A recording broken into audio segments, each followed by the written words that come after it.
They live in a big, old house facing the sea in a tiny coastal Carolina town, smack in the middle of Hurricane Florence's fury. Shortly before the storm surge arrived Friday morning, a reporter for the Weather Channel sought out this family who had decided to stay in their home for the storm and asked why they ignored the mandatory evacuation orders. The homeowner said, "We thought it'd be fun to see what it'd be like to be here in a big storm." The reporter, young, wearing her Land's End jacket, careful product placement, exhausted and irritated, then said, "And, ma'am, if things go badly for you, if the storm hits your house, you know that someone will have to come and save you. Someone will risk their life for yours." Silence. The woman said, "I hadn't thought about that until just now."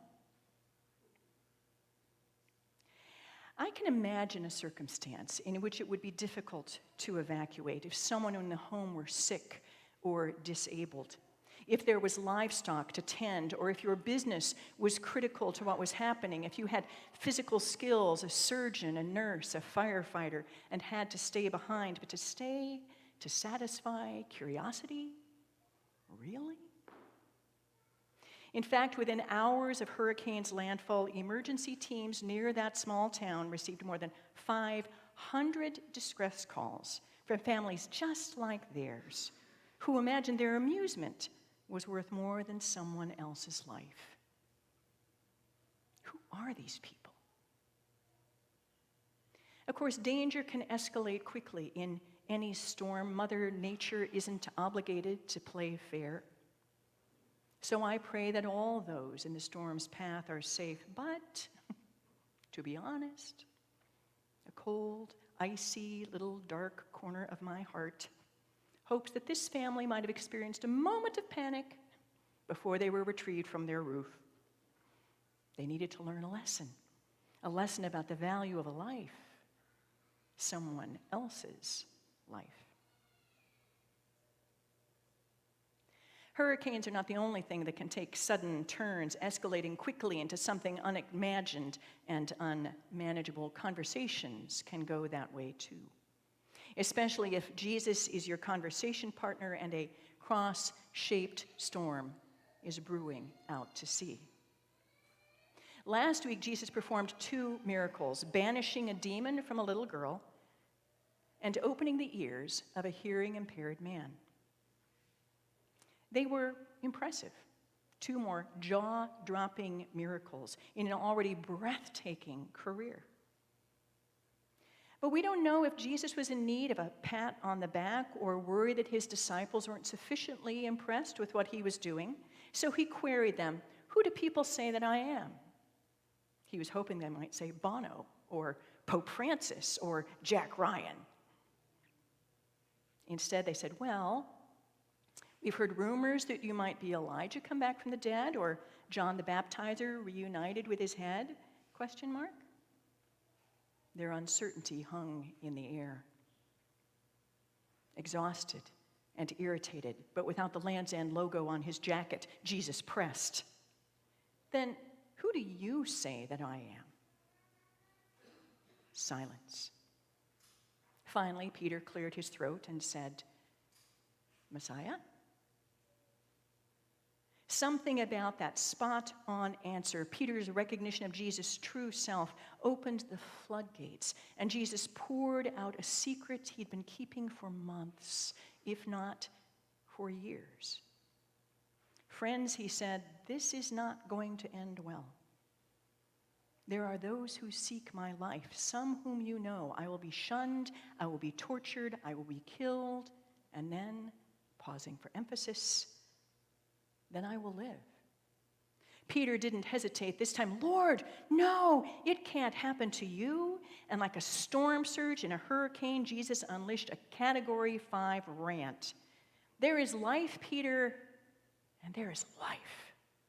There is death, and there is death." Calling Peter names and shouting to the crowds to see how stupid Peter had been. Jesus says, the life you want, Peter, security, certainty, a comfortable retirement, reasonable answers, that is not the life I offer. You got to die to that life to receive the life that I will give. And what does that life look like? The life Jesus offers, the death he requires? Jesus' life requires that we value the life of the other more than our own. That we think first about the needs of the other rather than our own. Jesus requires that we live a life always in the shadow of a cross, steady evidence of Jesus' selfless love for us.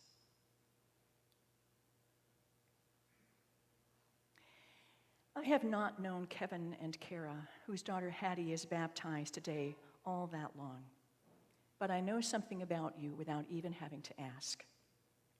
I know that if their daughters were in any danger, speeding train, rabid wolf, raging disease, mean girl, they would step in front of that danger for their girls without thinking about it for a second. I know, without having to ask them, that their love for Hattie and Landon is deep and selfless and endless. I know that if it would save their daughters' lives, they would willingly die. I know this because it is the way faithful parents love, thinking always of the welfare and happiness of their children, knowing that their children's happiness and joy is their happiness and joy as well. And I know that in bringing Hattie here for baptism, they desire that life for her as well. They desire that she will, like them and their grandparents and her baptismal sponsors, live always for the sake of the other, especially if the other is small or frightened or alone. And as much as they love Hattie, they know that God loves her more, that God has plans for her, a plan that involves service and kindness and generosity and selfless love.